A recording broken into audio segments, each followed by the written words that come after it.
أعوذ بالله من الشيطان الرجيم. بسم الله الرحمن الرحيم. ومن أحسن قولا ممن دعا إلى الله ممن دعا إلى الله وعمل صالحا وقال إنني من المسلمين.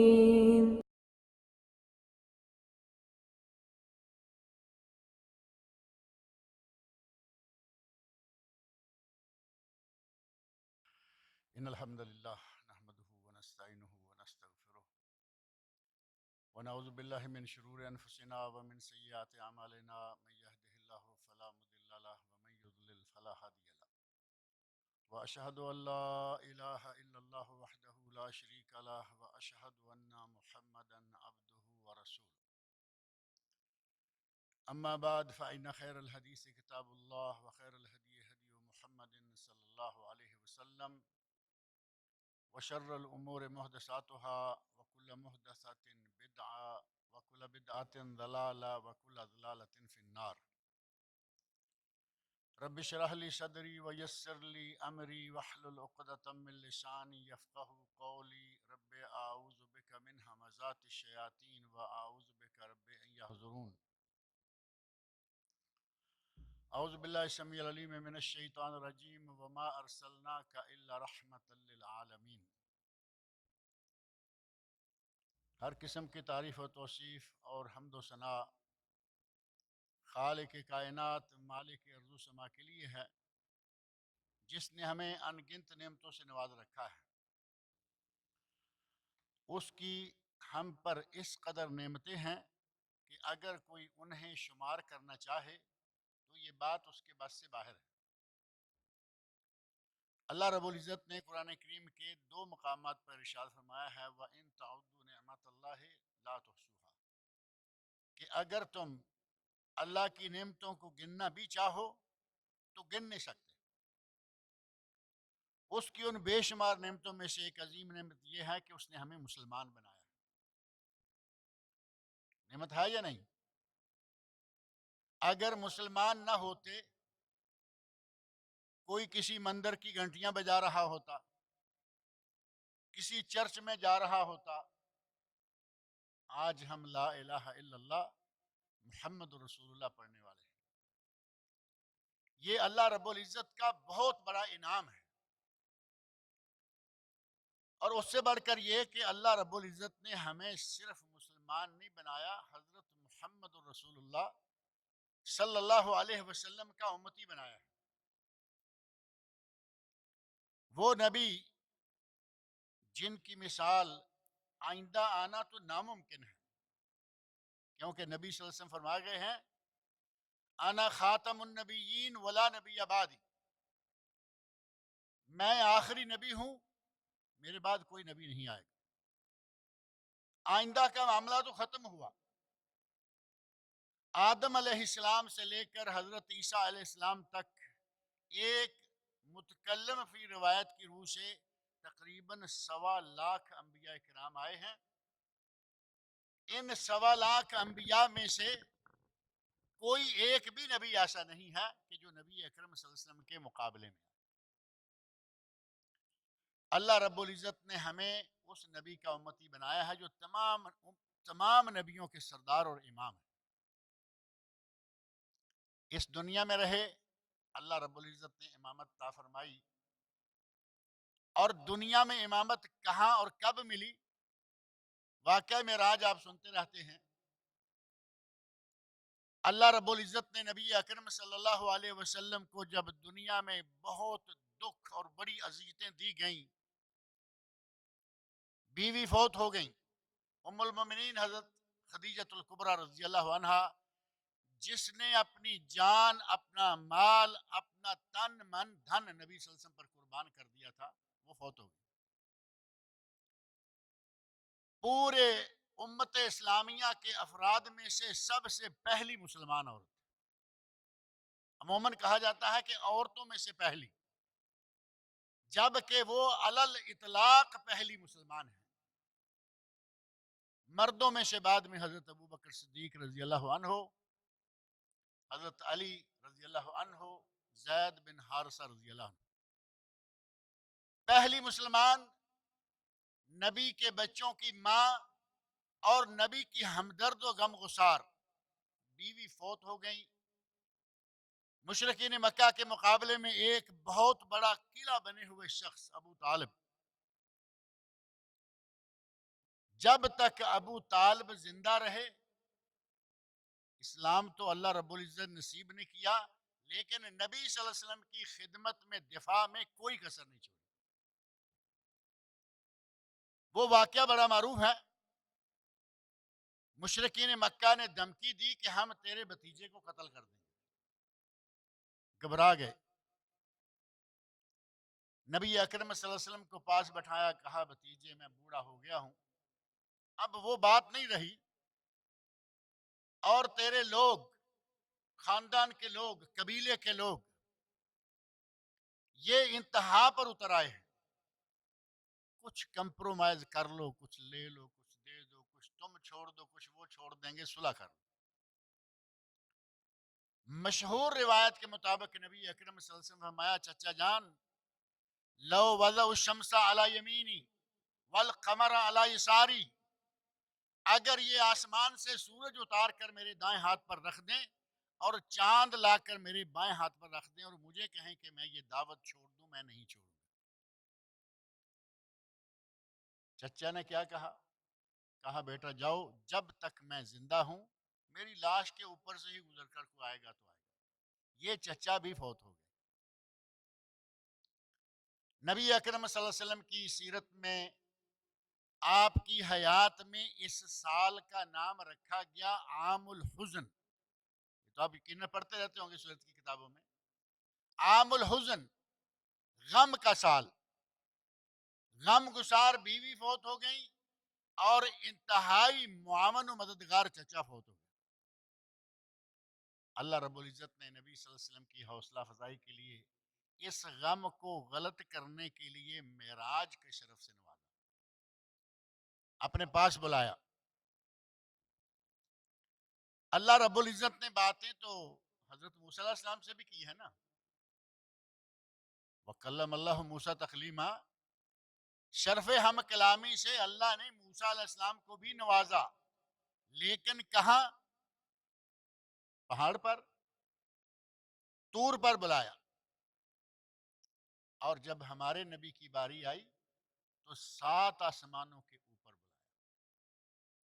اس واقعہ کی تفصیلات میں جانے اس کی بجائے میں صرف اس کا وہ ایک نقطہ بتانا چاہتا ہوں کہ مسجد اقصی میں اللہ رب العزت نے تمام انبیاء اور رسل کو اکٹھے کیا۔ اللہ رب العزت کے لیے یہ ممکن ہے یا نہیں؟ آدم علیہ السلام سے لے کر عیسیٰ علیہ السلام تک تمام انبیاء کو مسجد اقصی میں اکٹھا کیا، صحیح سند کے ساتھ، مسند امام احمد میں حدیث موجود ہے۔ 2 رکعتیں پڑھی گئیں اور ان 2 رکعتوں کی ادائیگی کے لیے امام بھی چاہیے۔ اور ہمارے یہاں آپ دیکھتے ہیں کوئی بھی آگے ہو جاتا ہے۔ آج ایک صاحب ٹیلی فون پہ بیچارے بڑے ناراض ہو رہے تھے کہ ہم کیا کریں، مسجد میں جاتے ہیں، ایک جماعت نکل گئی، ایک ایسے آدمی کو پکڑ کے آگے کر دیتے ہیں، ٹخنوں سے نیچے پائجامہ یا پتلون ہے، منہ پہ مسلمانوں والی نشانی تک نہیں، نہ داڑھی نہ مونچھ، نہ مردوں کی نشانی نہ مسلمانوں کی نشانی۔ لیکن وہ اجتماع کون سا اجتماع ہے؟ انبیاء اور رسل کا اجتماع۔ 2 رکعت نماز کی امامت اب کون کرائے گا؟ کسی کو ہمت نہیں ہو رہی کہ مصلی امامت پہ بڑھے، کیونکہ معلوم ہے کہ یہاں آدم علیہ السلام ہیں، عیسیٰ و موسیٰ علیہ السلام ہیں، یہاں ابراہیم خلیل موجود ہیں، محمد رسول اللہ ہیں، اب کون آگے جائے؟ اللہ رب العزت کے حکم سے حضرت جبرائیل امین نے نبی اکرم صلی اللہ علیہ وسلم کو دستے مبارک سے پکڑا اور مصلی امامت پہ کھڑے کر دیا کہ یہ حق آپ کا ہے۔ دنیا میں اللہ نے تمام انبیاء کا امام اور سردار بنا دیا۔ اور آخرت میں بھی نبی اکرم صلی اللہ علیہ وسلم ہی سردار ہوں گے. سرداری اللہ عطا فرمائے گا. محشر کا میدان ہوگا، پریشانی ہولناکی، ہر کوئی گھبرایا ہوا ہے کہ پتہ نہیں اب کیا ہونے جا رہا ہے. ایسے میں ایک وفد اٹھے گا اور وہ کہے گا کہ کسی سے جا کر کہیں اللہ کے یہاں جائے سفارش کرنے کے لیے. یہ وفد آدم علیہ السلام کے پاس جائے. یہ واقعہ کافی طویل ہے. آدم علیہ السلام کے پاس جائے گا، وہ کہیں گے کہ میں تمہاری سفارش کے لیے نہیں جاتا. کیوں؟ کہا میں تمہاری سفارش کے لیے جاؤں مجھے کہیں لینے کے دینے نہ پڑ جائیں. مجھے اللہ نے جنت میں بسایا، تمام نعمتوں سے نوازا، اور ایک درخت کا دانہ کھانے سے منع کیا، میں نے وہ بھی کھا لیا. مجھے ڈر ہے کہ میں تمہاری سفارش کے لیے جاؤں تو میں کہیں خود نہ بٹھایا جاؤں کہ ذرا پہلے اپنا تو حساب دو. کہا میں نہیں جاتا. ابراہیم خلیل علیہ السلام کے پاس گئے. ابراہیم خلیل علیہ السلام نے معذرت کر دی. موسیٰ علیہ السلام کے پاس گئے، وہ معذرت کر دیں گے. انہیں وہ اپنا واقعہ یاد آ جائے گا کہ میں نے اپنی قوم کے ایک آدمی کو قتل کر دیا، دشمن کے آدمی کو. عیسیٰ علیہ السلام کے پاس گئے، سب باری باری معذرت کر رہے ہیں. نوح علیہ السلام کو کہا کہ آپ بھی انبیاء کے باپ شمار ہوتے ہیں، آدم ثانی شمار ہوتے ہیں، ہماری سفارش کرو. وہ کہتے ہیں میں بھی نہیں جاتا. میں نے اپنے بیٹے کی سفارش کر دی. جب وہ ڈوبنے لگا تو میں نے کہا یا اللہ میرا بیٹا. اللہ رب العزت نے مجھے اس وقت بھی جھڑک دیا تھا. قرآن کریم کے اندر واقعہ موجود. اور کیا فرمایا تھا؟ انہو لیس من اہلک، اے نو یہ کنعان تیرے اہل میں سے نہیں ہے.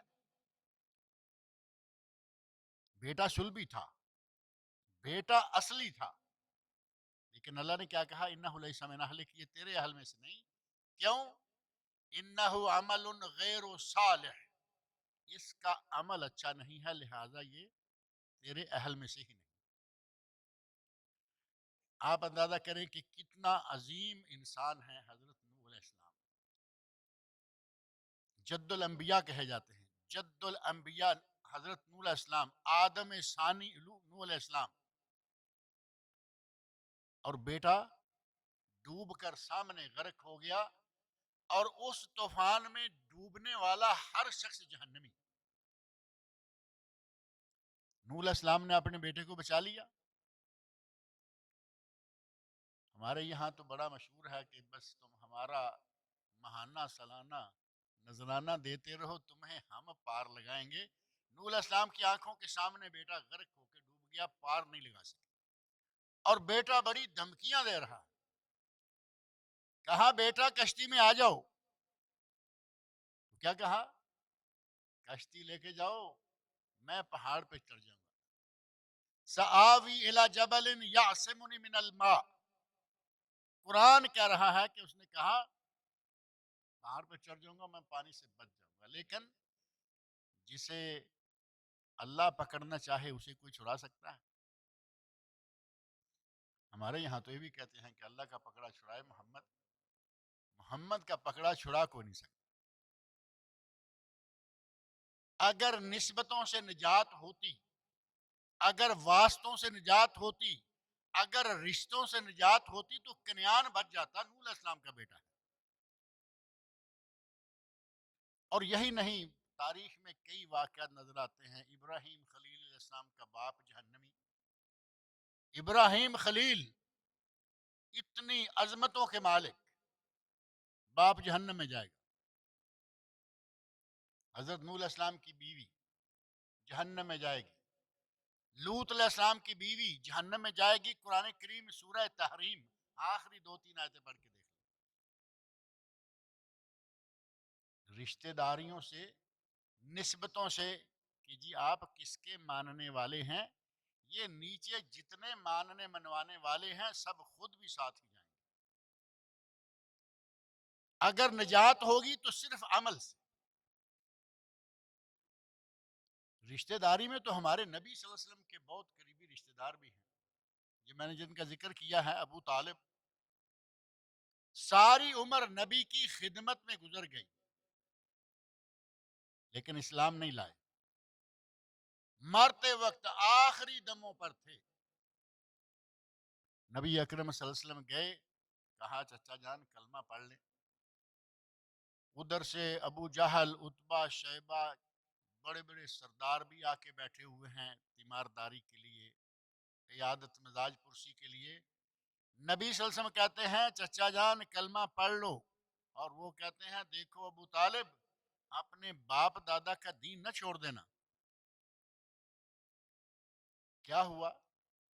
آخری کلمات جو ابو طالب کی زبان سے نکلے وہ تھے اعلیٰ ملت عبد المطلب، میں اپنے باپ دادا کے مذہب پر، اور ساتھ ہی جان نکل گئی۔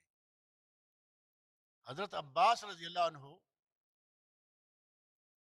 پوچھتے ہیں یا رسول اللہ، آپ کے چچا، بھائی ہے نا ان کے، آپ کے چچا نے آپ کی بڑی خدمت کی ہے، کوئی فائدہ ہوگا؟ تو نبی اکرم صلی اللہ علیہ وسلم فرمایا چچا، میرے چچا ابو طالب کو سب سے چھوٹی سزا ہوگی، جہنم میں ہوں گے، سب سے کم سزا ہوگی، اور وہ کیا ہوگی؟ جہنم کی آگ کا جوتا پہنا دیا جائے گا۔ اس کی گرمی سے ان کا دماغ یوں کھولے گا جیسے چولہے پر ہنڈیا کھولتی۔ اگر نسبتوں سے نجات ہوتی تو ابو طالب سے بڑھ کر اب کون سی نسبت ہے؟ خدمت انتہا کر دی، رشتہ داری میں چچا، خون کا رشتہ، لیکن عمل نہیں ہے۔ ابو لہب کا تو ذکر چھوڑ دیں، چچا تو وہ بھی تھا نا، لیکن وہ تو چونکہ گستاخان رسول میں سے پہلے نمبر پر آتا ہے۔ وہ لوگ جو نبی صلی اللہ علیہ وسلم کی گستاخی میں تاریخ میں لکھے گئے، ان میں سے پہلا نام ابو لہب کا ہے۔ اللہ رب العزت نے نبی صلی اللہ علیہ وسلم کو حکم دیا وَأَنذِرْ عَشِيرَتَكَ الْأَقْرَبِينَ، اے میرے نبی اب اپنے رشتہ داروں کو، اپنے تعلق داروں کو، قریبیوں کو، بعیدیوں کو، سب کو دعوت دو۔ 3 سال نبی صلی اللہ علیہ وسلم نے در پردہ سرن دعوت کا کام کیا۔ دعوت کے لیے حکمت بہت ضروری ہے، تبلیغ کے لیے حکمت بہت ضروری ہے۔ آپ اندازہ کریں کہ نبی صلی اللہ علیہ وسلم 3 سال نبوت ملنے کے بعد 3 سال اندر اندر فردن فردن اکیلے اکیلے آدمی کو دعوت دیتے رہے، کھل کھلا کے جلسہ نہیں کیا۔ یہ حکمت تھی کہ ایک نیا دین ہے، یکدم لوگوں کا پتہ نہیں رد عمل کیا ہوگا۔ نبی اکرم صلی اللہ علیہ وسلم نے آہستہ آہستہ اس کام کو آگے بڑھایا۔ 3 سال گزر گئے، اللہ نے فرمایا اب میرے نبی اٹھو، یا ایھا المدثر قم فانذر وربک فکبر وثیابک فطہر والرجز فہجر۔ فرمایا اب اے میرے نبی اٹھ جاؤ۔ مزمل اور مدثر دونوں صورتیں ہیں نا قرآن کی۔ اللہ رب العزت نے اپنے نبی سے اتنا پیار کیا کہ جو کپڑا پہنے ہوئے ہیں یا کپڑا لپیٹے ہوئے ہیں، اس کپڑے کی حالت میں پکارا یا ایھا المزمل، اے چادر لپیٹ کر لیٹنے والے، یا ایھا المدثر، اے کپڑا لے کر لپیٹنے والے۔ دونوں صورتوں کے نام ہیں، اور نبی اکرم صلی اللہ علیہ وسلم کو کپڑا لے کے لیٹے۔ فرمایا اٹھو، اب گھر میں اور گھر گھر میں جا کے دعوت کا سلسلہ چھوڑو، اب دعوت کو عام کرو۔ اس وقت نبی اکرم صلی اللہ علیہ وسلم صفا پر چڑھ گئے، جو اس وقت پہاڑی تھی۔ آج تو آپ دیکھتے ہیں کہ صفا کا دیکھنا بھی مشکل ہوتا جا رہا ہے، شیشے میں بند کر دیا گیا تھوڑی سی جگہ کو، وہاں پہاڑی نظر آتی ہے لیکن صاف کر دیا سب۔ اس وقت پہاڑی تھی، صفا پر چڑھے، آوازیں لگائیں یا بنی عبد المطلب، یا بنی عباس، یا بنی فلاں، یا بنی فلاں، لوگوں کو آوازیں دی، اکٹھے کر لیا۔ واقعہ آپ نے سنا ہے، نبی اکرم صلی اللہ علیہ وسلم نے سیدھی سی بات کہی، کہا کہ اگر میں کہوں کہ پہاڑ کے پیچھے ایک لشکر ہے جو تم پہ حملہ کرنے والا ہے، تو کیا یہ میری بات مان لو گے؟ مکہ والوں نے کیا کہا تھا؟ کہا ہاں ضرور مان لیں گے، ما جربنا علیک کذبا، ہم نے آپ پر آج تک کبھی جھوٹ نہیں آزمایا، آپ کو جھوٹ بولتے ہوئے ہم نے نہیں دیکھا، مان جائیں گے۔ آپ نے فرمایا تو پھر میری بات یہ مان جاؤ، میں تمہیں اللہ سے ڈراتا ہوں، بتوں کی پوجا چھوڑ دو، ایک اللہ کی عبادت پہ آ جاؤ۔ قولوا لا الہ الا اللہ تفلحون، لا الہ الا اللہ پڑھ لو فلاح پا جاؤ گے۔ قولوا لا الہ الا اللہ تملک العرب والعجم، لا الہ الا اللہ پڑھ لو، عرب اور عجم کی حکومتیں تمہارے ہاتھ میں آ جائیں گی۔ لیکن مکہ والوں نے اس وقت یہ بات قبول نہیں کی۔ اس وقت سب سے پہلے بدتمیزی کرنے والا، گستاخی کرنے والا کون تھا؟ ابو لہب۔ اس نے کہا تھا تبن لکا الہذا جماعتنا، تیرے ہاتھ ٹوٹ جائیں تو ہلاک ہو جائے، یہ بات کرنے کے لیے ہمیں یہاں اکٹھے کیا ہے۔ اللہ رب العزت کا اپنے نبی سے پیار دیکھیں، فوراً قرآن کریم میں سورت نازل کر دی، تبت یدا ابی لہب وتب ما اغنى عنه ماله وما کسب سیصلی نارا ذات لہب وامرأته حمالة الحطب فی جیدها حبل من مسد۔ دنیا میں ہی اس کا انجام بتا دیا، اور دنیا نے دیکھا کہ اس کا دنیا میں ہوتے ہوئے انجام کیا ہوا، وہ تفصیل آپ کے سامنے ہے، کس طرح مرا ذلیل و خوار ہو کر اور دھکے دے کر گڑھے میں پھینک کر اوپر پتھر ڈال دیا۔ اگر نسبتوں سے نجات ہوتی تو یہ لوگ نجات پا جاتے۔ نجات نسبتوں سے نہیں ہے، نجات کس چیز سے ہے؟ نجات عمل سے، نجات عمل سے ہے، رشتوں سے نہیں۔ نجات عمل سے ہے، نسبتوں سے نہیں۔ نسبتیں سمجھتے ہیں یا نہیں؟ کہتے ہیں نا کہ میں چشتی ہوں، میری فلاں کی طرف نسبت ہے، میں قادری ہوں، چشتی، قادری، سہروردی، اور بہت سارے نام ہیں، ان میں سے 4 موٹے موٹے انہوں نے نسبتیں بنائی ہوئی۔ اگر نسبتوں کی وجہ سے نجات ہوتی تو یہ لوگ نجات پا جاتے۔ انبیاء کرام کے پاس باری باری وفد جا رہا ہے، بات وہی کر رہے تھے نا کہ محشر کے میدان میں بھی اللہ ہمارے نبی کو تمام نبیوں کی سرداری عطا کر دے گا۔ ساروں کے پاس جا رہے ہیں، سارے انکار کر رہے ہیں، اپنی کوئی نہ کوئی غلطی کوتاہی یاد آ رہی ہے۔ بالآخر نبی اکرم صلی اللہ علیہ وسلم کے پاس آئے اور آئیں گے محشر کے میدان میں۔ آپ اللہ کے نبی ہیں، آخری نبی ہیں، ہماری سفارش کریں۔ نبی اکرم سے فرماتے ہیں آنا لہا، یہ صحیح بخاری کے الفاظ ہیں، آنا لہا، تمہاری سفارش میں کرتا ہوں۔ کوئی غلطی، کوئی کوتاہی، کوئی چیز نہیں، صاف کہا آنا لہا، یہ تمہارا کام میں کرتا ہوں۔ سرداری مل گئی یا نہیں؟ پھر دنیا میں انبیاء کے امام رہے، آخرت میں بھی انبیاء کے امام بن جائیں گے۔ اللہ رب العزت نے اتنے عظیم نبی کا ہمیں امتی بنایا، اور ہمیں جس طرح عظیم نبی کا امتی بنایا، اسی طرح تمام امتوں میں سے بہترین امت کا فرد بنایا۔ سورہ ال عمران میں آیت نمبر 110 اللہ تعالیٰ فرماتے ہیں کنتم خیر امت اخرجت للناس،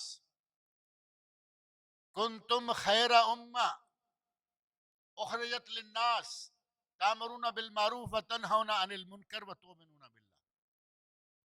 اسی آیت کے اسی ٹکڑے کی اگر تھوڑی سی تفسیر بیان کی جائے تو یہ ایک الگ سلسلہ شروع ہو جاتا ہے۔ تم بہترین امت ہو، اللہ رب العزت نے ہمیں بہترین امت قرار دیا، اور ساتھ ہی یہ فرمایا کہ تم اپنی ذات کے لیے نہیں، اخرجت للناس، جو دوسرے لوگوں کو سدھارنے کے لیے۔ اپنے آپ کو صاف ستھرا رکھ لینا تو وہ آسان ہوتا ہے نا۔ ہمارے دیسی زبان میں مثالیں بنی ہوئی ہیں کہ یہ کیا صفائی ہوئی، اپنے گھر سے کوڑا نکالا اور پڑوسی کے دروازے پہ رکھ دیا، یہ صفائی ہے؟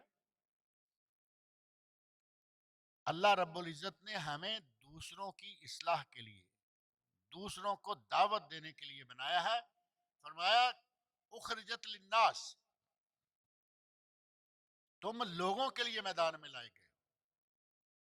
اور دوسری جگہ فرمایا قو انفسکم واہلیکم نارا، اپنے آپ کو جہنم سے بچاؤ، اہل و عیال کو بھی جہنم سے بچاؤ۔ معنی یہ ہوا کہ صرف اپنے لیے نہ جیو، دوسروں کے لیے بھی کچھ کرو۔ اور ہم نے یہ کھاتا مولویوں کے کھاتے میں ڈال دیا، کہا کہ یہ مولویوں کے کام ہے، دعوت دیں، تبلیغ کریں نہ کریں وہ جانے، ان کا کام جانے۔ اللہ رب العزت نے آپ میں سے ہر فرد کو دائی بنایا ہے، دائی قرار دیا۔ کنتم خیر امت اخرجت للناس تامرون بالمعروف وتنہون عن المنکر وتؤمنون باللہ۔ تین چیزیں ہیں یہاں، تم نیکی کا حکم دیتے ہو، برائی سے روکتے ہو، وتؤمنون باللہ، اور اللہ کی ذات پر ایمان رکھتے ہو۔ اللہ کی ذات پر ہمارا ایمان ہے یا نہیں؟ اس کا مطلب یہ ہوا کہ ایک کھاتا تو ہمارا کلیئر ہو گیا۔ اب یہ الگ بات ہے کہ ہمارا ایمان کس طرح ہے کہ اللہ کی ذات پر۔ دوسری چیز امر بالمعروف، نیکی کا حکم کرنا۔ تیسری چیز برائی سے لوگوں کو روکنا۔ اللہ نے کنتم خیر امہ کہا ہے، یہ نہیں کہا کہ یہ مولویوں کے کام ہے۔ ہر فرد، ہر مسلمان کی ذمہ داری ہے کہ جتنا بھی آتا ہے آگے پہنچائے۔ بلغوا انی ولو آیا۔ نبی صلی اللہ علیہ وسلم فرماتے ہیں ایک آیت بھی کسی کو آتی ہے تو وہ بھی آگے پہنچاؤ، لیکن صحیح پہنچاؤ۔ اب یہ نہیں ہے کہ آیت خود بھی نہیں آتی اور آگے بھی اسی طرح کی پہنچائیں، جو صحیح آتا ہے اسے آگے پہنچاؤ۔ غرض یہ کہ اللہ رب العزت نے ہمیں بہترین امت کا فرد بنایا، بہترین نبی کا امتی بنایا۔ ہمیں اللہ رب العزت نے ہر وہ چیز دے دی جو بہترین تھی۔ نبی اکرم صلی اللہ علیہ وسلم آپ کی حیات طیبہ کو جس پہلو سے بھی لیں، ایک سے بڑھ کر ایک۔ ابو ذرار صاحب بتا رہے تھے کہ سیرت کہتے ہیں اور صورت بیان کرتے ہیں، ہمارے نبی ہر اعتبار سے اعلیٰ۔ صورت کوئی مقابلہ نہیں، کوئی مقابلہ نہیں۔ حسان بن ثابت کہتے ہیں اجمل من کا لم ترا عینی قط، آپ سے زیادہ حسین و جمیل کسی آنکھ نے کسی کو دیکھا ہی نہیں۔ وَأَحْسَنُ مِنْكَ لَمْ تَلِدِ النِّسَاءُ، اور آپ سے زیادہ خوبصورت کسی عورت نے کسی کو جنا ہی نہیں۔ اگر ظاہری حسن لیں تو کوئی مثال نہیں، اور اگر سیرت لیں تو بالکل ہی کوئی مثال نہیں ہے۔ اللہ رب العزت نے فرمایا وَمَا أَرْسَلْنَاكَ إِلَّا رَحْمَةً لِّلْعَالَمِينَ، ہم نے آپ کو تمام جہانوں کی رحمت بنا کر بھیجا۔ ایک ایک عالم کا اگر ذکر کریں تو کتنے عالم ہیں یہ آپ کو معلوم ہوگا۔ علم حیوان، حیاتیات جس کو کہتے ہیں، علم حیوان والوں نے 36 لاکھ عالم گن کر بتائے ہیں کہ اتنے عالم سے مراد کیا ہے۔ یہ آیت ہم پڑھتے رہتے ہیں، ترجمہ بھی سنتے رہتے ہیں، وما ارسلناک الا رحمۃ للعالمین۔ عالمین کیا ہے؟ انسان، یہ ایک عالم ہے۔ اب انسان کتنے ہیں؟ 6 ارب اس وقت انسان ہے، اس کو ایک عالم شمار کیا جائے۔ جن ایک عالم، اب پرندوں میں چڑیا، کوا، یہ وہ ایک ایک کر کے عالم۔ 36 لاکھ عالم دریافت ہو چکے ہیں، کیڑے میں، مکوڑے میں، پرندوں میں، درندوں میں، چرندوں میں۔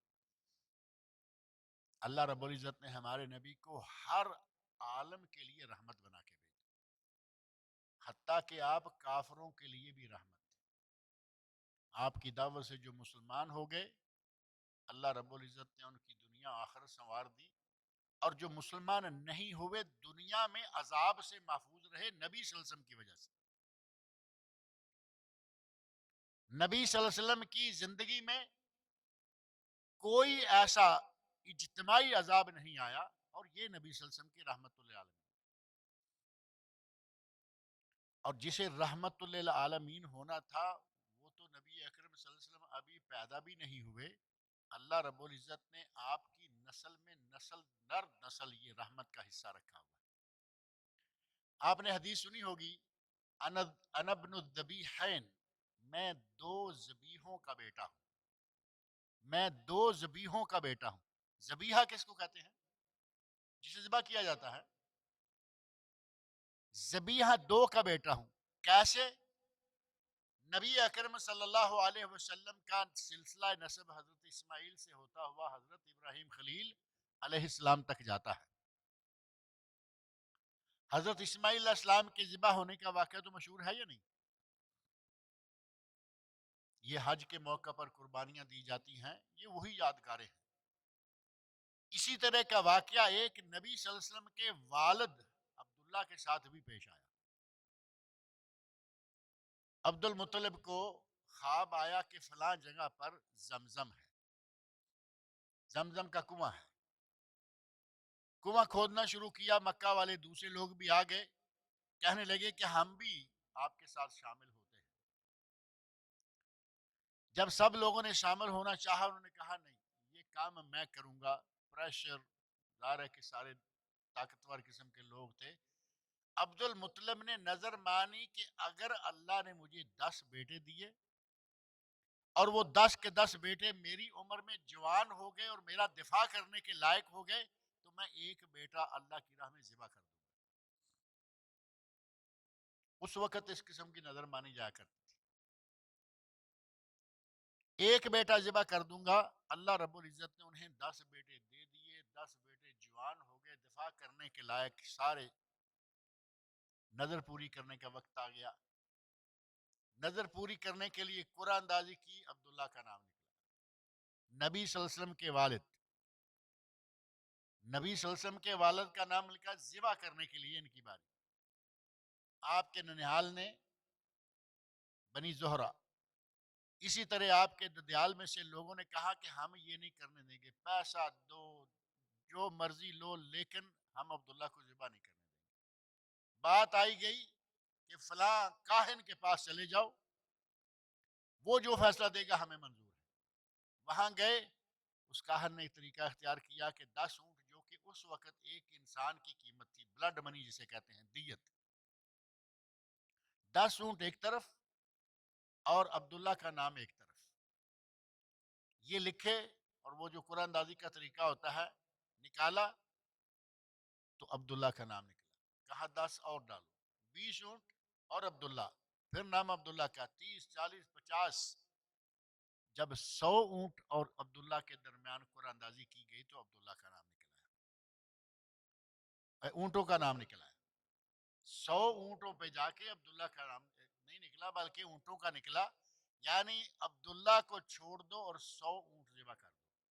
انسان کی قیمت اس وقت تک کتنی تھی؟ 10 اونٹ. اس وقت تک 10 اونٹ تھی. لیکن عبداللہ کی قیمت اللہ رب العزت کے کاغذات میں کیسے بنی؟ ایک کاہن کے ذریعے 100 اونٹ. نبی صلی اللہ علیہ وسلم نے جن سے پیدا ہونا ہے، اللہ رب العزت نے ان کو بھی رحمت بنایا ہوا ہے. کس حد تک کہ انسان کی قیمت اس وقت سے لے کر 100 اونٹ کے بعد. آج کل معلوم ہے سعودی عرب میں کتنی قیمت ہے انسان کی؟ آج کل اگر کوئی آدمی ٹریفک حادثہ کسی، یعنی جان بوجھ کر نہیں، قضاء و قدر سے کسی کے ہاتھوں مر جائے تو اس کی قیمت 3 لاکھ ریال ہے. اس اونٹ کی قیمت تقریباً سمجھ لے. نبی اکرم صلی اللہ علیہ وسلم کو اللہ نے رحمت للعالمین بنایا، مسلمانوں کے لیے، کافروں کے لیے، جانوروں کے لیے، پرندوں کے لیے، کیڑوں کے لیے. ایک ایک واقعہ بیان کریں بات بڑی لمبی ہو جائے. کہیں آپ چیونٹیوں کے لیے پریشان ہیں، کہیں چڑیا کے لیے پریشان ہیں، کہیں اونٹ کے لیے پریشان ہیں. اللہ رب العزت فرمایا وما ارسلناک الا رحمت للعالمین، ہم نے آپ کو رحمت للعالمین بنایا ہے. اللہ نے رحمت للعالمین بنایا اور اللہ نے ہمارے نبی کے لیے قرآن کریم میں یہ اعلان کر دیا کہ ہم نے آپ کے پہلے پچھلے سارے گناہ معاف کر دیے. انا فتحنا لک فتحا مبینا لیغفر لک اللہ ما تقدم من ذنبک وما تاخر. سورہ فتح کے بالکل شروع آغاز اللہ رب العزت نے پہلے پچھلے تمام گناہوں کی معافی کا اعلان کر دیا محمد رسول اللہ صلی اللہ علیہ وسلم کے. کتنا بڑا شرف. معافی کا اعلان کر دیا، اس کے باوجود کیا آپ نے کام چھوڑ دیے سارے، نمازیں پڑھنا چھوڑ دی، روزے رکھنے چھوڑ دیے، کیا کر دیا؟ حضرت عائشہ رضی اللہ عنہ فرماتی ہیں یا رسول اللہ، آپ کو اللہ نے پہلے پچھلے سارے گناہ معاف کر دیے ہیں، تو آپ اب رات کو اتنا لمبا قیام کرتے ہیں، تہجد پڑھتے ہیں، پاؤں سوج جاتے ہیں، حتیٰ کہ خون کے ریشے پھوٹ آتے ہیں. مطلب کہنے کا یہ ہے کہ آپ کو تو اللہ نے معاف کر رکھا ہے، آپ اتنی مشقت کیوں اٹھاتے ہیں؟ کہا عائشہ افلا اکون عبدا شکورا، کیا میں اللہ کا شکر گزار بندہ نہ بنوں کہ مجھے اللہ نے دنیا میں یہ بشارت دے دی، میں اس کے شکریہ کے طور پر بھی یہ عبادت کرتا ہوں. اب جن کو اللہ رب العزت نے پہلے پچھلے سارے گناہ معاف کر دیے، ان کا یہ حال ہے کہ ساری ساری رات کا طویل حصہ کھڑے رہتے ہیں، قیام کرتے ہیں، تلاوت کرتے رہتے ہیں، پاؤں سوج جاتے ہیں، خون کے ریشے پھوٹ آتے ہیں. یہ عالم ان کا ہے جن کو اللہ نے بشارت دے رکھی ہے کہ جاؤ ہم نے آپ کے پہلے پچھلے سارے گناہ معاف کر دیے. اور ایک حالت ہماری ہے، وہ بھی آپ کے سامنے ہے.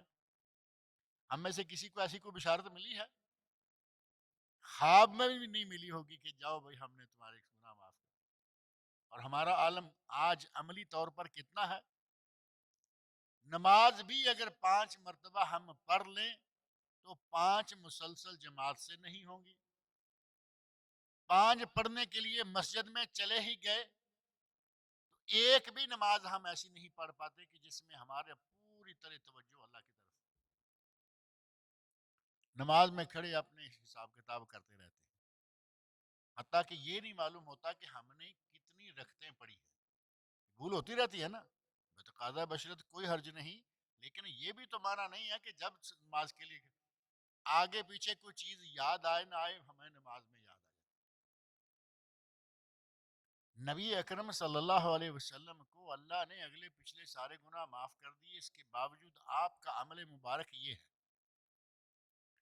اللہ نے ہمیں جس عظیم نبی کا امتی بنایا ہے، ان کی سیرت کا ایک ایک پہلو آپ کو والد کی حیثیت سے دیکھیں کوئی مثال نہیں، آپ کو بیٹے کی حیثیت سے دیکھیں کوئی مثال نہیں، تاجر کی حیثیت سے دیکھیں کوئی مثال نہیں، آپ کو ایک سپہ سالار کی حیثیت سے دیکھیں کوئی مثال نہیں، ایک حاکم کی حیثیت سے دیکھیں کوئی مثال نہیں، ایک قاضی اور جج کی حیثیت سے دیکھیں کوئی دوسری مثال نہیں. آپ کی حیات طیبہ کے کس کس پہلو کو بیان کیا جائے؟ اس عظیم نبی کے ہم پر بھی کوئی حقوق ہیں یا نہیں؟ یہ تو ہم مانا کرتے رہتے ہیں بیان میں، بلکہ اپنے ذاتی مجلسوں میں ہم یہ فخریہ کہتے رہتے ہیں محمد رسول اللہ صلی اللہ علیہ وسلم کے امتی ہیں. معروف ہے یا نہیں؟ نعرہ مارتے ہیں، لیکن کیا ہم جن کا نعرہ مار رہے ہیں ان کے کوئی حقوق بھی ادا کرتے ہیں؟ قرآن کریم میں اللہ رب العزت نے ان کے لیے کچھ حقوق بھی مقرر کیے. تعلقات کی بنیادیں بتائیں کہ تمہیں جس عظیم نبی کا امتی بنایا ہے اس کی نسبت تم پر کچھ ذمہ داریاں بھی ہیں. اور ان ذمہ داریوں کو اللہ رب العزت نے سورۃ الاعراف کی ایک آیت میں بیان فرمایا فالذین آمنوا بہ وعزروہ ونصروہ واتبعوا النور الذی انزل معہ اولئک هم المفلحون. ذمہ داریاں بھی بتائیں اور ساتھ ہی اللہ رب العزت نے یہ بھی بتا دیا کہ اگر یہ کام کر گئے تو فلاح تمہاری ہے، فلاح پا جاؤ گے. قرآن کریم میں فلاح پانے کے بہت سارے مقامات الگ الگ جگہوں پہ الگ الگ کام بتائے گئے. 18واں سپارہ سورۃ المومنون آغاز ہوتا ہے قد افلح المومنون، مومن فلاح پا گئے. کون سے؟ آگے 5-7 کام بتائے. یہاں اللہ رب العزت فرمایا کہ تم فلاح پا جاؤ گے، اولئک هم المفلحون، وہ فلاح پانے والے لوگ ہیں. کون ہے؟ یہاں اللہ رب العزت نے 4 چیزیں بتائی ہیں. فالذین آمنوا بہ، جو اس نبی پر ایمان لائیں. ہمارا نبی پر ایمان تو ہے نا. اب جیسے میں نے پہلے کہا کہ اللہ پر ہمارا ایمان ہے، لیکن کیسا ہے؟ وہ تفصیل بیان کرنے کے لیے پھر الگ سے وقت چاہیے۔ اللہ کی ذات پر ہمارا ایمان کیسا ہے، گریبان میں جھانک کے دیکھیں تو پتہ چلتا ہے کہ کیسا ہونا چاہیے اور کیسا ہے۔ نبی صلی اللہ علیہ وسلم پر بھی ایمان کی حالت ہماری یہی ہے۔ نبی اکرم صلی اللہ علیہ وسلم کو، آپ کی ذات کو اگر صحیح معنوں میں دیکھا جائے تو ماننے والے تو کافر بھی تھے یا نہیں تھے؟ کافر تو اللہ کی ذات کو بھی مانتے تھے۔ کافروں نے نبی صلی اللہ علیہ وسلم کا جتنا احترام کیا، آج کا مسلمان اتنا احترام نہیں کر رہا۔ 40 سال تک مسلسل نبی صلی اللہ علیہ وسلم مکہ میں رہے، اور مکہ والوں نے 40 سال کے دوران نبی صلی اللہ علیہ وسلم کو دیکھا، پہاڑی پہ سب نے یک زبان کہا ما جربنا علیک کذبا، ہم نے آپ کو کبھی جھوٹ بولتے ہوئے نہیں دیکھا، تم جو کہو گے مان جائیں گے۔ لیکن مانے نہیں مانے، بات پھر وہ آگے کہ وہ نہیں مانے۔ ہمارا حال بھی یہی ہے، نعرے لگاتے ہیں۔ نبی صلی اللہ علیہ وسلم کو مکہ والوں نے صادق اور امین کا لقب دے رکھا تھا۔ یہ تو ہماری پرائمری کلاسوں میں بھی باتیں موجود ہیں نا۔ صادق و امین، امانتیں آپ کے پاس، نبوت مل گئی، توحید کا اعلان کر دیا، پھر بھی امانتیں آپ کے پاس، نبی نہیں مان رہے لیکن امین مانتے ہیں۔ حضرت علی رضی اللہ عنہ کو ہجرت کے دن آپ نے پیچھے اپنے چارپائی پہ اپنے گھر میں کیوں سلایا تھا؟ تم لوگوں کی امانتیں واپس کر کے بعد میں آ جانا۔ ایمان نہیں لائے کہ یہ نبی ہے، لیکن اس بات پر ایمان تھا کہ امانت دار یہ شخص ہے، اس کے پاس امانت رکھیں گے، خطرہ کوئی نہیں۔ نبی صلی اللہ علیہ وسلم پر اس حد تک ان کا ایمان تھا۔ اور ہمارا ایمان، اللہ رب العزت قرآن کریم میں کچھ بھی کہے، نبی صلی اللہ علیہ وسلم اپنے بارے میں کچھ بھی کہیں، ہمارا ایمان وہ ہے جو ہمارے مولوی صاحب نے ہمیں بتایا ہے، امام مسجد نے۔ ہمارے یہاں عموماً ایک لفظ بڑا استعمال کرتے ہیں، جی ہم امام ابو حنیفہ کے مقلد ہیں۔ یہ لفظ تو سنتے رہتے ہیں نا، پاکستان انڈیا میں امام صاحب رحمۃ اللہ علیہ کی تقلید بہت لوگ کرتے ہیں، لیکن حقیقت یہ ہے کہ ہمارے یہ بھائی امام ابو حنیفہ کے مقلد نہیں ہوتے۔ یہ کس کے مقلد ہوتے ہیں؟ امام مسجد کے۔ امام ابو حنیفہ نہیں، امام مسجد کے مقلد ہیں۔ امام ابو حنیفہ رحمۃ اللہ علیہ ایک عظیم شخص تھے، ایک بہت بڑے عالم اور امام تھے۔ آج جتنی باتیں امام صاحب رحمۃ اللہ علیہ کی طرف منسوب کی گئی ہیں، ان میں سے شاید اس کا عشر عشیر بھی صحیح نہ ہو، کوئی سند نہیں، کوئی بات نہیں۔ یہ امام رحمۃ اللہ علیہ، ایک مرتبہ شارجہ میں نے ایک بات کہی ایک صاحب سے، مصری عالم تھے، تو باتوں باتوں میں بات آئی، میں نے کہا کہ ہمارے یہاں پاک و ہند میں فقہ حنفی مروج ہے، اور اس میں یہ باتیں، وہ عالم بڑے صاف لفظوں میں، یقین جانے کہ آج تک مجھے اس کے کلمات یاد ہیں، اس نے کہا امام ابی حنیفہ شیء، امام ابو حنیفہ شیء والحنفیہ شیء آخر، امام ابو حنیفہ کچھ اور چیز ہیں اور یہ حنفی کچھ اور ہیں۔ انہوں نے امام ابو حنیفہ کی باتیں نہیں، اپنے امام مسجد کی باتیں مانی۔ ہمارا حال بھی تقریباً ایسا ہی ہے کہ ہم نے قرآن نہیں مانا، نبی صلی اللہ علیہ وسلم کا فرمان نہیں مانا، ہمارے چاچا کہا کرتے تھے، دادا کہا کرتے تھے، پھوپھی کہا کرتی تھی، ہمارے مولوی صاحب یہ مانا ہوا ہے۔ اور اس کا اندازہ کرنا ہو تو ابو زرارہ صاحب نے آغاز میں ہی چھوٹا سا ٹچ دیا تھا، کہا تھا کہ اگر حضرت عثمان رضی اللہ عنہ کی شہادت پر، اس واقعہ پر غور کریں تو ہمارا یہ علم غیب کا کھاتہ کھل جاتا ہے۔ حضرت عثمان رضی اللہ عنہ زندہ ہیں، خبر مشہور ہو گئی کہ شہید کر دیے گئے۔ اگر علم غیب ہوتا تو یہ بیعت لینے کی کیا ضرورت تھی؟ لیکن اللہ رب العزت نے ان 1400 صحابہ کرام کو بخشنا تھا۔ اس حوالے سے لقد رضی اللہ عن المومنین اذ یبایعونک تحت الشجرہ، لقد رضی اللہ عن المومنین، اللہ ان مومنوں سے راضی ہو گیا. کن مومنوں سے؟ جو درخت ببول کا، وہ کیکر کا درخت ہے، اس کے نیچے بیعت کر رہے تھے. اللہ رب العزت نے ان صحابہ کو، 1400 صحابہ کو بخش دیا. اللہ نے اپنی رضا کا سرٹیفکیٹ دے دیا.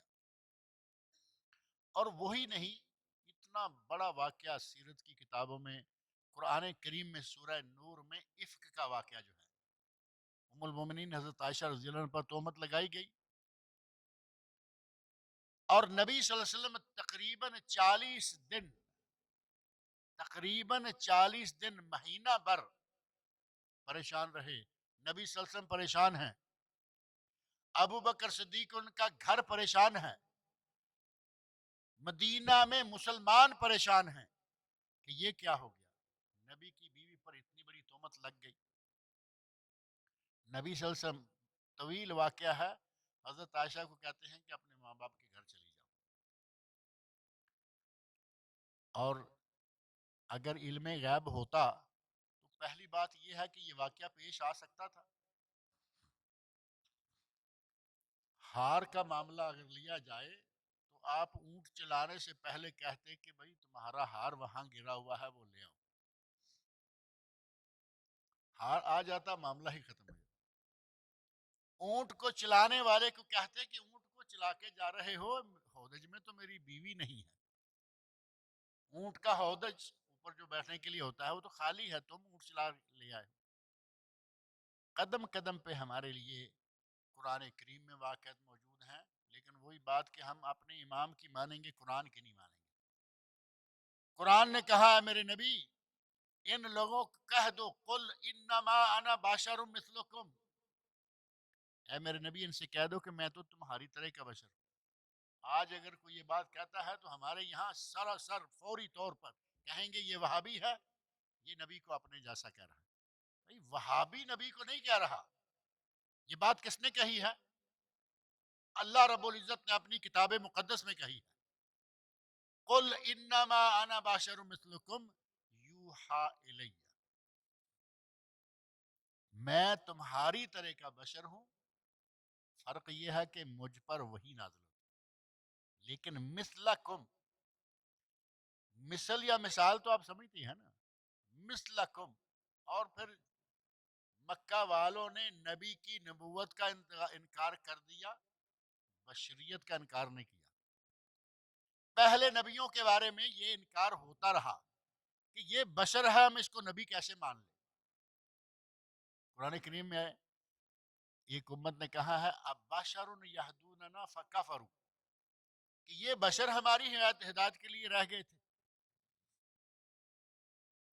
مشرکین مکہ نے بشر مانا، نبی نہیں مانا. ہم نے نبی مانا، بشر نہیں مانا. ہماری حالت تو یہ ہے.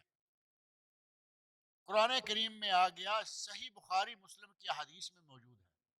وہ ایک واقعہ بڑا مشہور ہے کہ آپ نے جماعت کرائی، عصر کی نماز تھی، 2 رکعتیں پڑھی، سلام پھیرا اور مسجد سے باہر نکل آئے.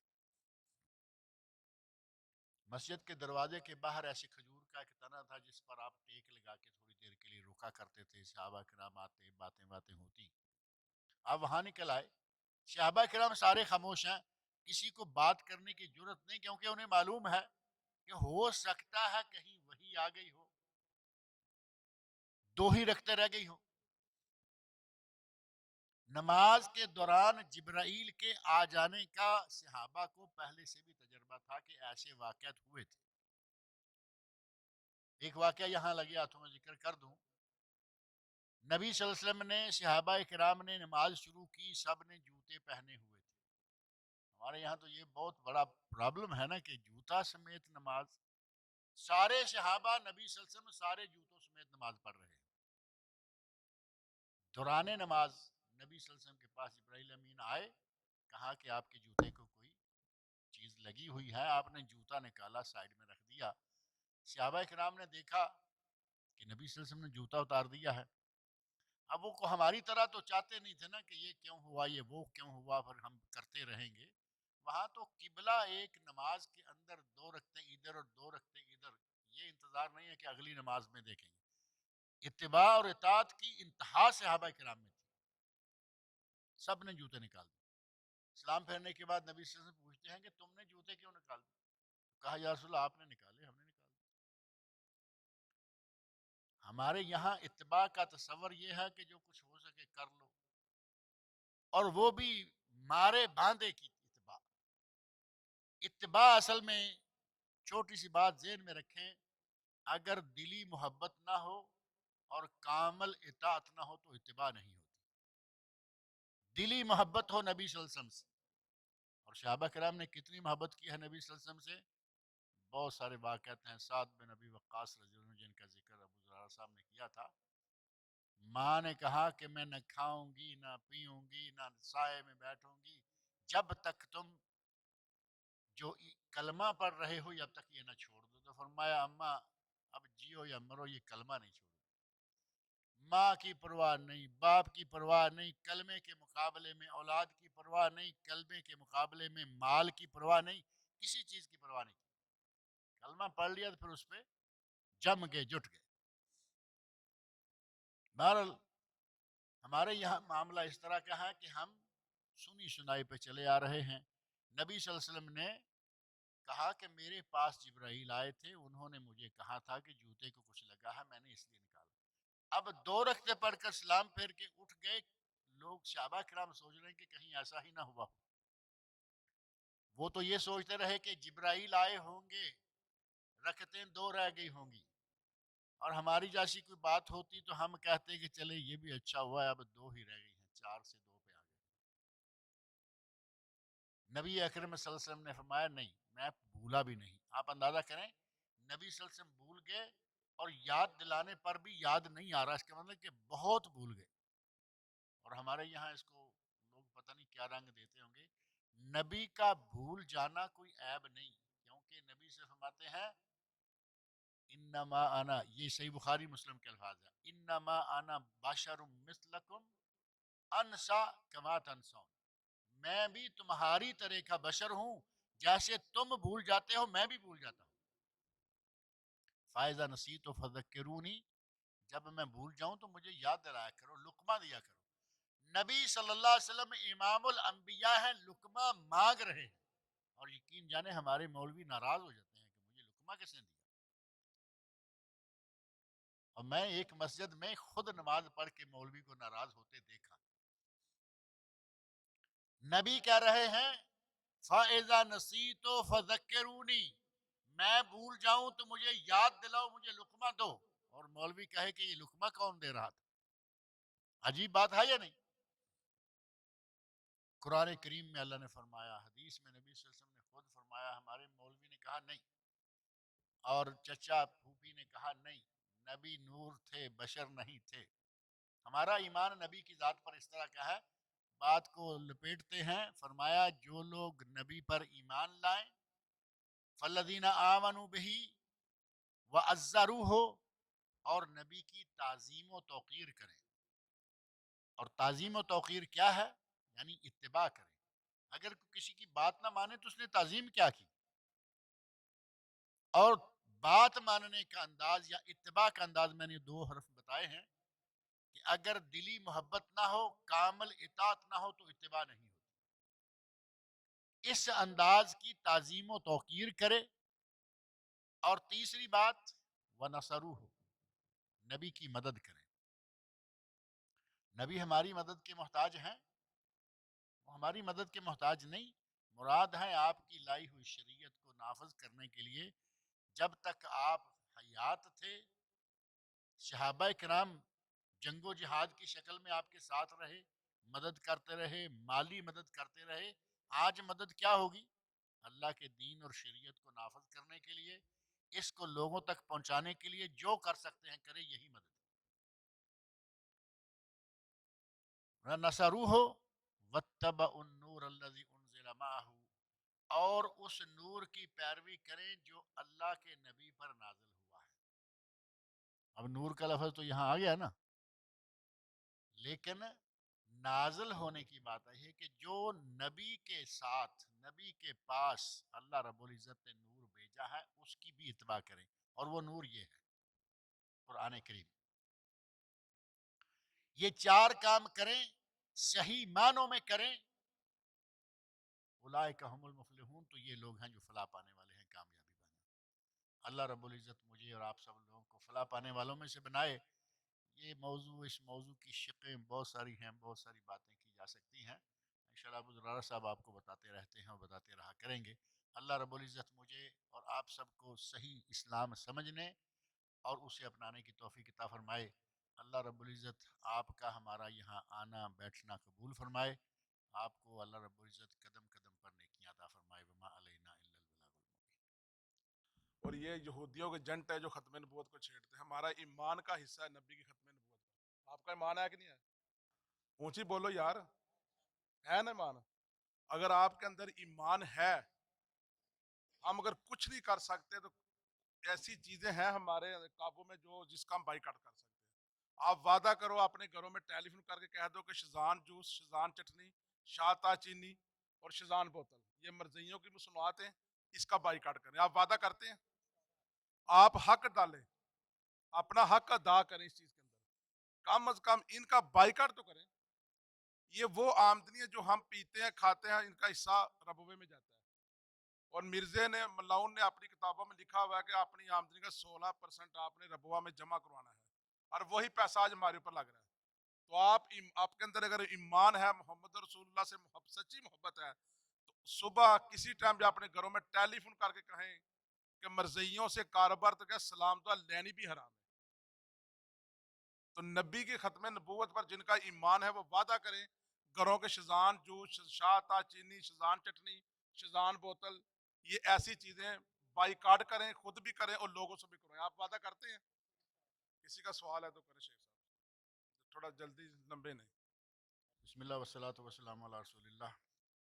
کچھ سوال ہیں جو میری باتوں میں ان کے جواب آ چکے ہیں، جن میں سے ایک ہے کہ کیا نبی صلی اللہ علیہ وسلم حاضر ناظر ہیں؟ اب حاضر ناظر اور عالم الغیب یہ تو قریب قریبی باتیں ہیں نا۔ اگر نبی صلی اللہ علیہ وسلم ہر جگہ حاضر ناظر ہوتے تو یہ افک کا واقعہ، بہتان کا واقعہ پیش نہ آتا۔ نبی صلی اللہ علیہ وسلم ہر جگہ حاضر ناظر ہوتے، حضرت عثمان کی شہادت کا واقعہ مشہور نہ ہوتا۔ بہت ساری ایسی چیزیں ہیں، بہت سارے واقعات ہیں۔ نبی صلی اللہ علیہ وسلم ہر جگہ پر حاضر ناظر نہیں ہیں، بلکہ آپ اس وقت دنیا میں نہیں ہیں۔ نبی صلی اللہ علیہ وسلم زندہ ہیں یا فوت ہو چکے ہیں؟ نبی صلی اللہ علیہ وسلم فوت ہو گئے ہیں۔ اور اگر کسی کو شک ہو کہ نہیں آپ زندہ ہیں تو آپ ان سے پوچھ لیجئے کہ نبی صلی اللہ علیہ وسلم کتنی عمر تھی۔ نبی صلی اللہ علیہ وسلم کی کتنے فٹ بتا دے گا 63 سال۔ تو پھر کیا معنی ہوا کہ 63 سال کے بعد آپ دنیا سے تشریف لے گئے؟ اب رہا یہ کہ آپ قبر میں زندہ ہیں، وہ برزخ ہے، اس دنیا کا تعلق ختم ہو گیا۔ نبی اکرم صلی اللہ علیہ وسلم ہی نہیں، اگر برزخ کی زندگی کا کہیں تو برزخ ایک مستقل زندگی ہے، دنیا سے اس کا کوئی تعلق نہیں ہوتا۔ لہذا نبی صلی اللہ علیہ وسلم کو حاضر ناظر ماننا یہ جائز نہیں۔ یہاں لگے ہاتھ تو ایک چھوٹا سا اشارہ یہ بھی دو، اور سوال میں بھی ہے۔ کچھ لوگ کہتے ہیں کہ اللہ تعالیٰ ذات کے اعتبار سے حاضر ناظر ہے۔ قرآن و سنت کی روح سے اللہ رب العزت کا خود حاضر اور ناظر ہونا یہ بھی ثابت نہیں ہوتا۔ اللہ ناظر ہے، اس میں کوئی شک نہیں کہ اللہ رب العزت پوری کائنات کی ہر چیز کو دیکھتا ہے، اس میں کوئی شک نہیں، لیکن وہ ہر جگہ حاضر ہے یہ صحیح نہیں ہے۔ ذات کے اعتبار سے وہ ہر جگہ حاضر نہیں، لیکن اپنے علم اور اپنی قدرت کے حساب سے وہ حاضر ہے۔ ہمارے یہاں قسم کھائی جاتی ہے نا کہ اللہ کو حاضر ناظر سمجھ کر، اور یہ لفظ بڑے بڑے علماء کی تحریروں میں بھی آ گیا کہ اللہ کو حاضر ناظر، اللہ رب العزت کو حاضر ناظر ماننا یہ جائز ہی نہیں ہے، کیونکہ اللہ رب العزت اپنے علم اور قدرت کے ساتھ ہر جگہ جانتا ہے، پہنچتا ہے، اس کی قدرت میں ہے، اس کے علم میں ہے، لیکن ذات کے اعتبار سے اللہ کہاں ہے؟ تھوڑا زور سے آپ پڑھتے سنتے رہتے ہیں ابو زرار صاحب کی تقریر، اللہ کہاں ہے؟ اللہ عرش، اور یہ بات ہمارے یا کسی عالم مولوی کی کہنے کی نہیں ہے۔ ثم استوى علی العرش، قرآن کریم میں ایک جگہ نہیں دو تین جگہوں پر یہ بات آئی۔ اللہ نے فرمایا کہ اللہ عرش پر مستوی ہے، اور اللہ کا عرش کہاں ہے؟ 7 آسمانوں کے اوپر. تو اس کا معنی یہ ہوا کہ اللہ رب العزت ہر جگہ اگر حاضر ناظر ہو تو پھر تو تعدد آ جائے گا، اللہ کی ذات ایک نہیں رہے گی. اللہ رب العزت اپنے علم کے ساتھ ہر جگہ، اس کو علم ہے اندھیرے میں کیا ہے، روشنی میں کیا ہے، دن میں کون سی چیز کہاں ہے، رات کو کون سی چیز کیسی ہے. وما تسقط من ورقۃ الا يعلمها، پورے روئے زمین پر کہیں کسی درخت کا پتا بھی نہیں گرتا الا یہ کہ اللہ اسے بھی جانتا ہے. اللہ علم کے اعتبار سے یقیناً حاضر ناظر ہے، لیکن ذات کے اعتبار سے وہ ہر جگہ حاضر نہیں ہے. جو آدمی دنیا سے چلا جاتا ہے وہ دنیا کے حالات و واقعات سے باخبر ہوتا ہے. اب یہ نئی بات کسی نے ڈال دی ہے کہ وہ اس کا مطلب کو اس کو ڈیلی اخبار پہنچتا رہتا ہوگا وہاں، تبھی تو دنیا کے حالات سے حاضر باخبر ہوگا نا. جو آدمی دنیا سے چلا گیا اس کا دنیا سے تعلق ختم ہو گیا. اب کبھی کبھی کوئی مرنے والا مرے اور روحوں کے ملاپ میں ایک دوسرے کے ساتھ کوئی بات ہو، حالات سے باخبر ہونا ایسی کوئی بات کتاب و سنت سے ثابت نہیں ہے.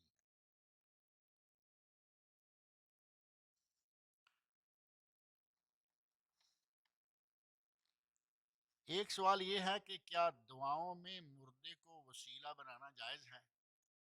دعا میں اگر کوئی آدمی زندہ ہے لیکن یہاں موجود نہیں، اس کو وسیلہ بنانا جائز نہیں. چاہیے جائے کہ مردے کو وسیلہ بنانا جائز.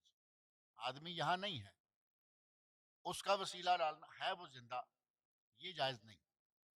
وسیلے کی جائز شکلیں جو ہیں وہ ذہن میں رکھ لیں. اپنے نیک عمل کا وسیلہ ڈالنا جائز ہے. اور وہ 3 آدمی جو غار میں بند ہو گئے تھے، تفصیل کا وقت نہیں ہے، 3 آدمی غار میں بند ہو گئے، بارش ہوئی، غار میں داخل ہوئے، بڑی چٹان لڑکی اور غار کا منہ بند ہو گیا. تینوں نے اپنے اپنے نیک عمل ذکر کیے، اللہ رب العزت نے ان کو نجات دے دی. صحیح بخاری میں یہ حدیث موجود ہے.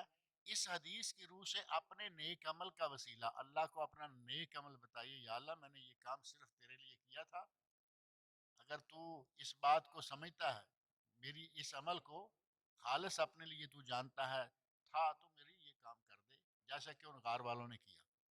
اپنے عمل کا وسیلہ اور اللہ کے اسماء حسنہ کا وسیلہ، یہ بھی جائز ہے. اللہ رب العزت کے اسماء حسنہ 99 نام تو مشہور ہے نا، ان للہ 99 اسما مئۃ الا واحدہ، بخاری شریف کے حدیث. اللہ کے 99 نام ہیں، ایک کم 100. ان 99 ناموں میں سے آپ کہیے یا رزاق، یا قوی، یا عزیز، یا جبار، یا غفار. اللہ کے اسماء حسنہ لے کر اب دعا مانگیے، انشاءاللہ دعا بھی قبول ہوگی اور یہ وسیلہ بھی جائز ہے. اور ایک تیسرا وسیلہ جائز ہے، اور وہ ہے زندہ موجود آدمی کا وسیلہ. یہ 2 لفظ دینا، زندہ بھی اور موجود بھی. زندہ ہے اور یہاں نہیں، اس کا وسیلہ جائز نہیں ہوگا.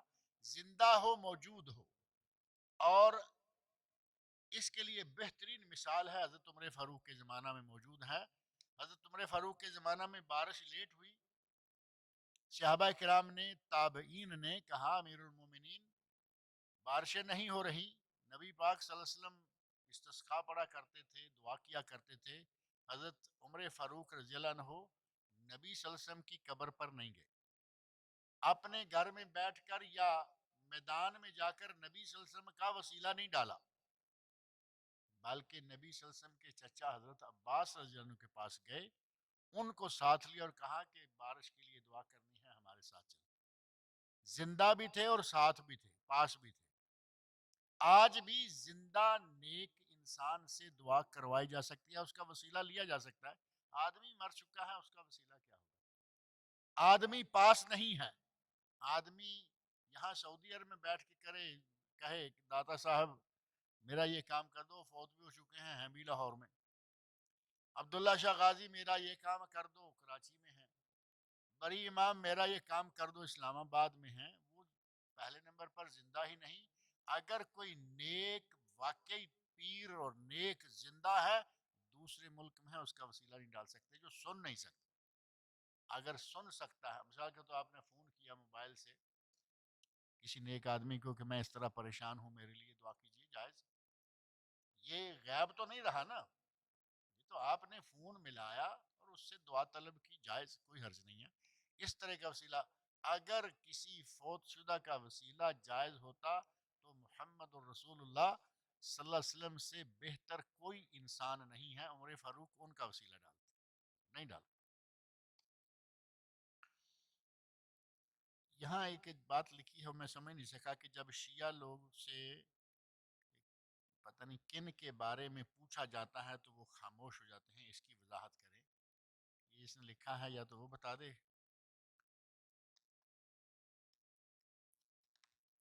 نماز میں کون سا طریقہ ہے؟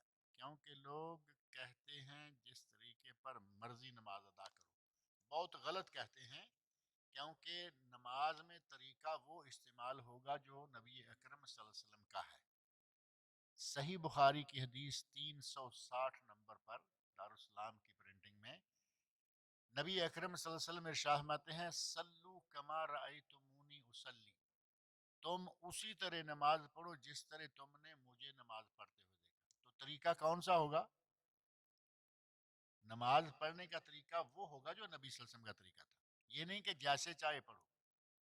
اور یہ جو ہمارے یہاں مشہور ہو چکا ہے نا، حنفی نماز، شافی نماز، فلاں کی نماز، فلاں کی نماز، یہ سارے طریقے ہیں، لیکن طریقہ معتبر کون سا ہے؟ محمدی نماز، نماز نبوی جو کہ نبی اکرم صلی اللہ علیہ وسلم پڑھی، اس طریقہ سے نماز پڑھیں، وہ صحیح ہے. اللہ تعالیٰ مجھے اور آپ سب کو نیک عمل کی توفیق. یہ میں نے نا پہلے بھی ایک دفعہ ام فروا کے بارے میں بتایا تھا کہ ام فروا کون ہے. تو تھوڑی سی میں تفصیل بنا دوں، ٹائم تو بہت ہو گیا. حضرت ابو بکر صدیق کے دو بیٹے تھے، ایک کا نام عبد الرحمن تھا اور ایک کا نام محمد تھا. اور محمد کا بیٹا قاسم تھا اور عبد الرحمن کی بیٹی اسما تھی. ٹھیک ہے جی. اور اسما اور قاسم دونوں کی شادی ہوئی، دونوں کو اللہ نے ایک بیٹی دی جس کا نام ام فروا تھا، اور یہ ام فروا کے نام سے مشہور ہوئی. پھر حضرت علی کا بیٹا حسین، حسین کا بیٹا زین العابدین اور زین العابدین کا بیٹا محمد باقر. محمد باقر کی شادی ام فروا سے ہوئی، تو اللہ نے ان کو ایک بیٹا عطا کیا جس کا نام جعفر صادق رکھا گیا. سمجھ میں آئی بات؟ یہ ام فروا تھی.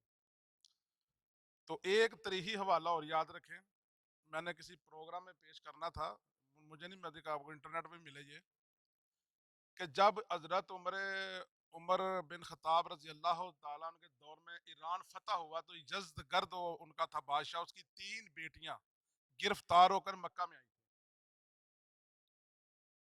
3 بیٹیاں تھیں اس کی نا، اور ایک بیٹی جو تھی اس کا نام شہر بانو تھا، ایک کا نام شاہ زنان تھا، اور ایک کے اوپر محدثین کا اختلاف بھی ہے، یعنی نام مختلف لیکن ماں بانو کے نام سے مشہور ہوئی. وہ 3 مدینہ میں آ کے نا وہ گرفتار ہوئے، مدینہ میں آئی. تو جو حضرات آج اہل بیت کی محبت کرتے ہیں، اللہ کی قسم وہ ساری عمر بن خطاب کا احسان دے ہی نہیں سکتے. نکتے والی بات بتا رہا ہوں، کیونکہ حضرت حسین کی اگر اولاد چلی ہے تو وہ زین العابدین سے چلی ہے. ٹھیک ہے، کنفرم بات ہے. حضرت علی کا بیٹا حسین، حسین کا بیٹا زین العابدین، یعنی یہاں سے نسل چلی ہے. اگر حضرت عمر رضی اللہ تعالیٰ عنہ سے اللہ تعالیٰ وہ کام نہ کرواتا، اللہ کی قسم حضرت حسین کی نسل آگے چلنی نہیں تھی. میں دعوے سے کہتا ہوں، کیونکہ ان میں جو بڑی تھی نا وہ شہر بانو، وہ لونڈی تھا کہ حضرت حسین کو، حضرت حسین کی ان سے شادی ہوئی، اور بیچ میں جو بیٹا پیدا ہوا وہ زین العابدین کے نام سے مشہور ہوا. اور ان کی جو دوسری بہن تھی شاہ زنان، ان کی شادی عمر ابن خطاب کے بیٹے عبداللہ سے ہوئی، اور بیچ میں ایک لڑکا پیدا ہوا جو سالم کے نام سے مشہور ہوا. اب یہ دونوں خالہ زاد ہو گئے. اور جو تیسری تھی ماں بانو، اس کی شادی ابو بکر کے صدیق کے بیٹے محمد سے ہوئی، اور محمد کی بیٹی محمد کی شادی ماں بانو سے ہوئی. ان کو اللہ نے ایک بیٹا عطا کیا، اس کا نام قاسم تھا. قاسم، سالم اور زین العابد تینوں ہی تابعین، اور قاسم جو تھے وہ جو مدینہ کے 7 فقہا تھے ان میں شامل تھے. باقی ڈیٹیل انشاءاللہ پھر کبھی ہم سنائیں گے انشاءاللہ. اللہ تعالیٰ سے دعا ہے کہ اللہ تعالیٰ جن لوگوں نے پروگرام کرایا ہے، اللہ تعالیٰ ان کے مال میں برکت میں رزق عطا فرمائے، ان کے برکت عطا فرمائے، رحمت عطا فرمائے. اور جن کے والدین دنیا سے رخصت ہوں گے اللہ تعالیٰ ان کو جنت الفردوس میں جگہ عطا فرمائے. اور جو بے اولاد ہیں اللہ تعالیٰ ان کو اولاد عطا فرمائے. اور جن بھائیوں کو مشکل پریشانی بنی اللہ ان کی مشکلیں پریشانیاں دور کر دے، جس کی ماں بیمار ہے اللہ تعالیٰ ان کی ماں کو شفا عطا فرمائے، جس کا باپ بیمار ہے اللہ تعالیٰ اس کو اس کے باپ کو شفا عطا فرمائے، اور اللہ تعالیٰ سے دعا ہے کہ اللہ تعالیٰ خاص الخاص ہمارے حال پر رحم کریں اور ہمیں پکا سچا اللہ کے نبی کا جو امتی ہمیں بننے کی توفیق عطا فرمائے، اور اللہ تعالیٰ سے خاص دعا ہے کہ جو قرض دار ہیں جو پریشان ہیں اللہ تعالیٰ ان کے قرض کا سبب پیدا فرمائے۔ سبحان ربک رب العزت عما یصفون والسلام علی المرسلین والحمد للہ رب العالمین۔